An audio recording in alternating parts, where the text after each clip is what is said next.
Bom, causou alguma estranheza esse número de 0,54 do IPCA 15, Pedro? Nós já esperávamos um número um pouco mais acelerado, ali em torno de 0,35, 0,40, porque nós estamos vendo aumento de alimento, estamos vendo aumento de combustível, alguns itens que estavam caindo pararam de cair, então já era esperado uma alta, mas ele veio de fato acima do esperado. Pouco acima do esperado veio 0,15, acima do esperado veio. Ô Pedro, essa indefinição sobre a reforma da Previdência atrapalha realmente numa evolução da inflação? Atrapalha ou contribui para uma evolução da inflação e numa recuperação da economia? Contribui, mas não afetou esse, já vamos deixar claro isso, não afetou esse índice. Esse índice ele veio alto por conta de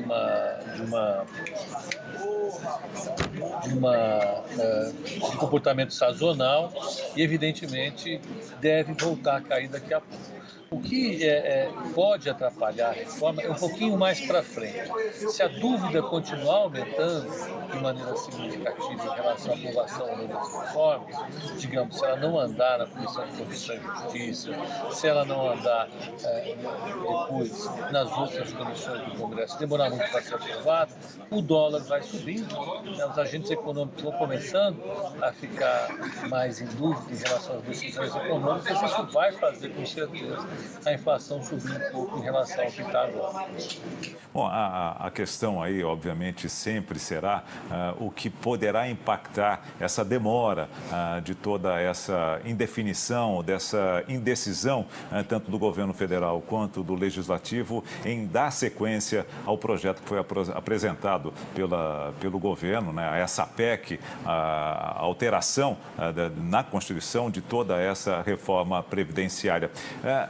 Pedro Paulo, a gente, obviamente, que espera que essa reforma, a gente tem essa perspectiva de que essa reforma possa ser votada até o final desse primeiro semestre ou, no mais tardar, no início do segundo semestre.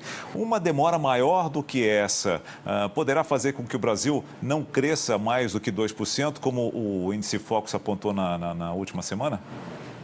É o que todos nós tememos, nós que acompanhamos análises, fazemos projeções para a economia, tememos. As reformas são uma parte considerável do projeto para deixar a economia funcionando. Sem a reforma, a projeção para o déficit público lá na frente vai ficar muito elevada, a dívida pública começa a mostrar uma taxa de crescimento muito forte. Isso vai fazer com que a percepção de risco em relação ao Brasil suba. Isso promove algumas coisas. As famílias não vão encontrar mais crédito para fazer os seus financiamentos de imóveis, de bens duráveis, com taxas acessíveis.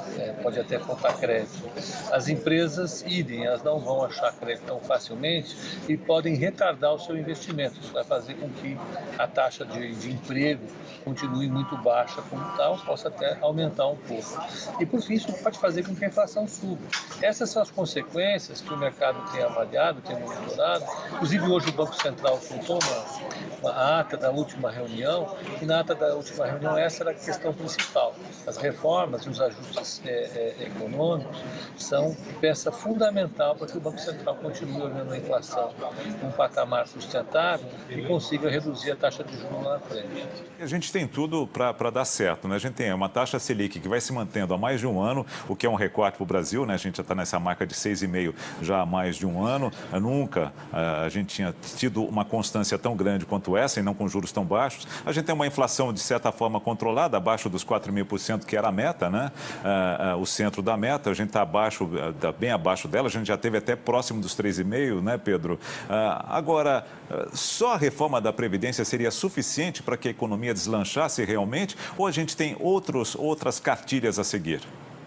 Bom, o fundamental é a questão da reforma. A questão da reforma, ela permite que os agentes econômicos olhem para o longo prazo a dívida pública como algo sustentável. Se você não colocar reforma, a dívida do setor público ela vai aparecer como explosiva e isso vai retardar, como eu disse anteriormente, todos os investimentos, tanto das famílias como das empresas, dos investidores estrangeiros. É claro que outras medidas serão necessárias e são necessárias sempre, porque a economia global está mudando, as necessidades do país mudam. Mas veja, o nosso país é um país que tem muitos recursos naturais. É um país que tem uma população gigantesca.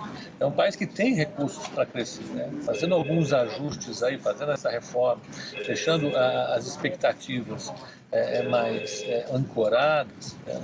Os agentes econômicos conseguindo olhar o horizonte com mais estabilidade, com certeza eu acho que a economia volta a crescer.